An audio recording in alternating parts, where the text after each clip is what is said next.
Merry Christmas. Not saying happy holidays. Merry Christmas, everybody.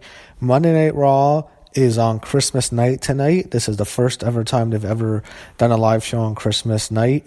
And it tells you, I guess in the past they actually cared about their talent, spending time with their families, but this is a USA Network decision, and this is also significant because this is the last Raw of 2017. So the final Raw of this year, maybe it'll be a memorable one.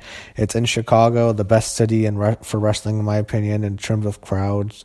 The Chicago crowds are the best. There's no question about it, in my opinion. So the show starts off with John Cena. John Cena comes out, gets a big pop. First of all, you have to give him credit. What he did to start the show was he didn't even... When he came out with this new gear, this new green gear, and there was a kid in the audience who obviously... I don't know if he was part of the Make-A-Wish Foundation or you can tell obviously is ill. And John Cena, what he does is the kid is a huge John Cena fan, so he has the orange Cena hat and the orange Cena shirt, and Cena says you have the wrong shirt and wrong hat. He literally takes off his hat and shirt and gives it to the kid, so that was a really, really good moment. Crowd chants Merry Christmas. So he was actually kind of over, and then Elias comes out. And when Elias came, him and Cena went back and forth. It was really entertaining, but it triggered a CM Punk chant, and they chanted CM Punk 3 different times. And even it got really so much that Elias even had to address the CM Punk chants, which surprised me. They chant CM Punk, and he says, CM Punk is not going to come here. They're showing up tonight. Is not going to interrupt me. They chanted it again, and him and Cena played off of it, and Cena was obviously playing off of it because it's what he does now. He's just kind of a troll. He likes trolling the crowd. But the Punk chants went nuts, and then Elias ends up laying out Cena. He punches him in the face, knocks him out, and he calls for a ref. So Elias and Cena have a match. I didn't like the match. The match was so long. It went on for like 3 commercial breaks, and I'm in Canada, so I'm watching on Sportsnet 360. We have commercial breaks, I guess, in USA on in the American station, USA the USA Network. There's first hour's commercial free. That's like SmackDown is also going to be commercial free next tomorrow night. I don't have that luxury, so it'd keep the commercials would go through the matches, and the matches just kept going on and on. Cena eventually won. Well, I mean, it was more entertaining when the fans just went off on CM Punk and they kept chanting for CM Punk. I don't know if Stephanie McMahon is there, but if she comes out, they're just going to completely hijack the show with Punk chants. So after that, we go to the backstage area where you have Kurt Angle and Rollins and Jason Jordan. They're horrible. Seth Rollins is terrible on the mic. He's horrible. He's a horrible actor. I think the guy sucks. Him and Jason Jordan are going back and forth. They both wanted to fight Samoa Joe. And Angle somehow makes them a tag team title match against the Bar. And then Roman Reigns comes at the end, and Angle says, Joe was all yours, and it's Reigns and Joe for the IC title. And then we go to Charlie Caruso with Brian Kendrick, some other guy in the ring, and it's Hideo Itami's debut. Itami comes out. He's going to hit the GTS in Chicago, and more Punk chants. It's like... whatever. So when they hit the GTS on Kendrick, they didn't even play up the fact that it was Punk's move. But, I mean, it was Tommy's move, or Kenta's move first. We all know that. But he won with the go to sleep. Didn't get that big of a pop, and he was not over at all last week. He's out of shape. This guy's a flop. This is going to be a flop. Let's just say it. Oh my god. So I guess we're going to have to see this damn match in. Anyway, before I talk about the match, they show this goddamn video package over and over again. And I've ranted on it so much last week. It's just terrible. Anyway, you see Bayley, Sasha Banks, and Mickie James walking in the hallway. And they run into... Curtis Axel and Bo Dallas, and they sing this Miz Carol. It's terrible. And unfortunately, we're going to see another 6-on-1 tag. I think we've seen this match 10 times already. Absolution against Sasha, Bayley, and Mickie. Are you fucking kidding me? I'm so fucking sick of seeing this damn match. So that match was long.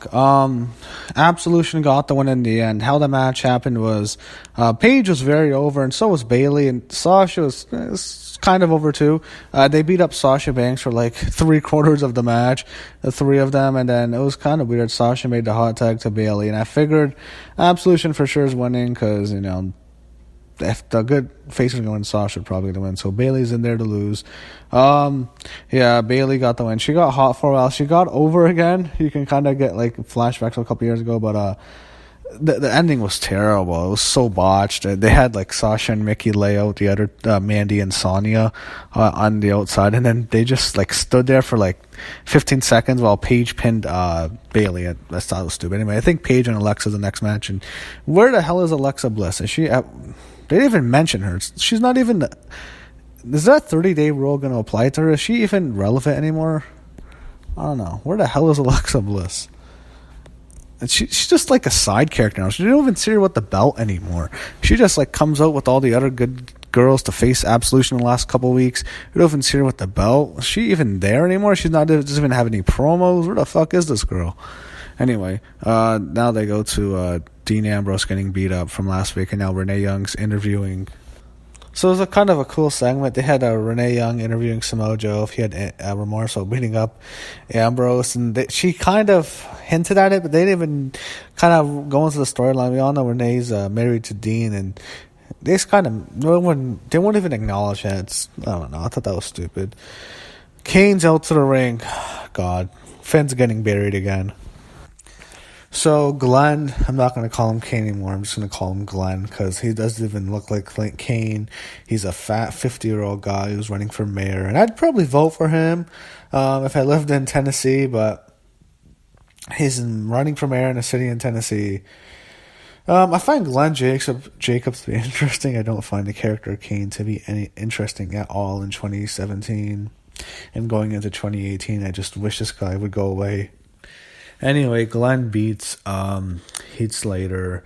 They're teaming this thing with Rhino and Slater. Rhino says you have to toughen up. I don't know if they're going to split up, but who cares? Rhino goes after Kane at the end of the match, but he gets beat up too. So Glenn leaves them both laying out.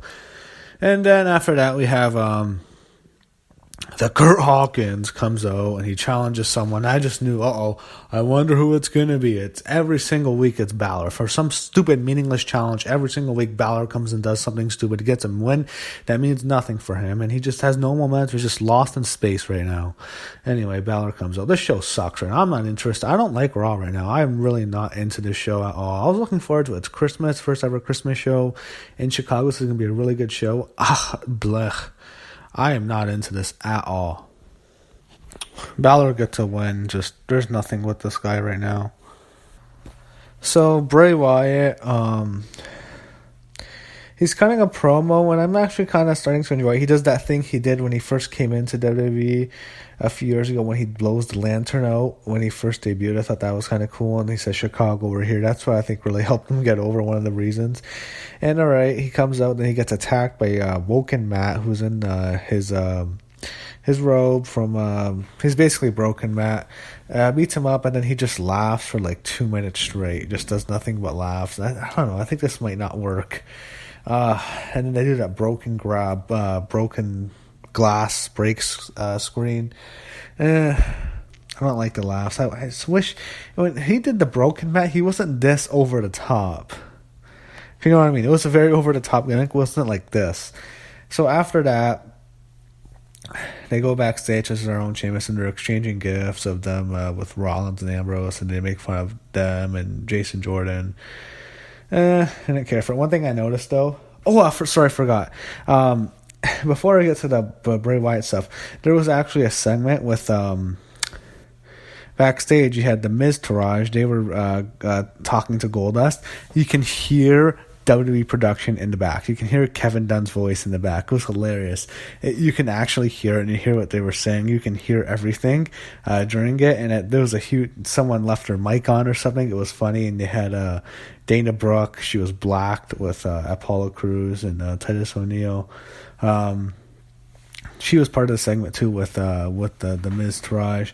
There was a huge botch. It was funny, but then the Bray Wyatt stuff happened, and Matt came beat him up, and Cesaro and Sheamus.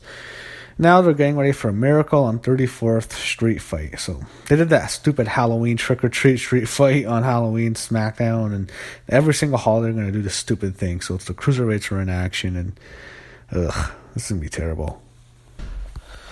Cedric Alexander's team won that stupid match. It's the Christmas tree. They did the whole thing with the candy cane, with the kendo stick with the candy cane. It was just stupid. So Roman Reigns and Samoa Joe was up next. I guess the tag team title match is going on last then. So they were doing this segment with Nia Jax and Enzo Amore with the whole mistletoe. I mean, my favorite mistletoe moment was Mickie James and Trish Stratus, but that's a different story. They're doing the mistletoe, they're teasing to kiss, and it's kind of entertaining. Actually, the fans are cheering it, and what happens is the kiss, they're going into kiss, they're teasing it, and then Alexa Bliss interrupts the kiss, and she says, Nia, I have to talk to you about the Women's Royal Rumble, and Nia leaves, and the fans boo, and it says, Merry Christmas to you, Alexa. And, well, after seeing Alexa Bliss, I can finally cancel that Amber Alert report I was planning on sending about Alexa Bliss. She is here, but she is doing absolutely nothing. I mean, what the hell are they even doing with her? She can just take the belt off her right now if you're not going to do anything with her. She's not even relevant. Just to talk about the Women's Royal Rumble match. Okay. And I heard a report that Nia might win. It's come down to Asuka or Nia or Ronda Rousey if she comes, but she's probably not going to come. So it'll probably come down to Asuka or Nia. Yeah, I don't want to see Nia win. I just don't see it. I think Asuka needs to win that, even though Nia has improved. But anyway, Roman Reigns has an interview with Renee Young. He says he's going to avenge the loss of Dean Ambrose. You know, you attack my brother, I'm going to destroy you, and stuff like that. And it's Reigns and Joe next, so I guess the tag team match is the main event. This is going to be very lengthy, and I wouldn't surprise me if we see a new champion. Probably not. I wish we would, but it's possible. One thing that annoys me is the way Roman Reigns carries the Intercontinental title. He puts it where the strap is above his head, is above his shoulder belt, the actual championship belt on the back, so you can't see what belt he has. It's like he's embarrassed of the belt. Anyway, it's funny when Cena was saying, you took the U.S. titles the motion, maybe you're taking the Intercontinental titles the motion too. So with Reigns and Joe, they have a match, and it ends with a disqualification. Roman Reigns got himself disqualified, beating up Samoa Joe. He hits him with the steel chairs, and he goes after Joe's arm. So I kind of liked it. I thought I did a good job telling the story. He wants revenge for Joe taking out Ambrose, so he attacks his Joe's arm. He tries to hit him with the chair, but he beat the hell out of Joe. And I didn't like how Joe was just walking away because they kind of tried to sell a really big beating. But Reigns and Joe, I think, is at the Royal Rumble. I think they're going to have a rematch. I think Joe's winning the title. I think he wins the Intercontinental title. I really think he's the guy who's going to take the belt off Reigns. So after that, we go to Seth Rollins and Jason Jordan in the back. And the thought of those two going back and forth with a promo is just, it's a sight I do not want to see. And I did not. So you have the Jobbers tag team out. The Miz, Taraj talking about their opponent, and it's Braun. So Braun has nothing to do. Kane has nothing to do with Brock being gone. So Braun kills them. That is what it is. Just something for Strowman to do. Alexa Bliss comes out. So before they showed her, before she came out, they showed her backstage walking, and when she came out, she actually made a decent Star Wars reference and was talking about the Women's Royal Rumble. Some people hate it. I didn't mind it too much. I guess you had to make some kind of reference to it. And she's claiming to be responsible for the women's evolution in the Women's Royal Rumble. And she's cutting a decent promo.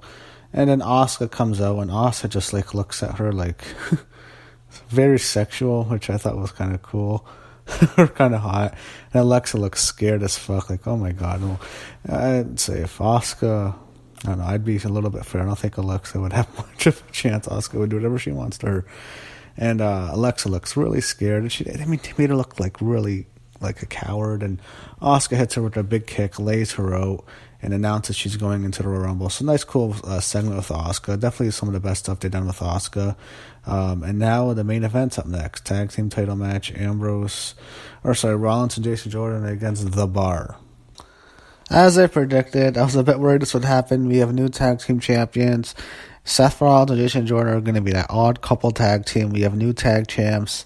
Final Raw of the year. I guess had to do something big. New champs. Raw was okay tonight. Not a great show for a Christmas show. I thought the show was okay, and obviously some big news came out. That happened tonight.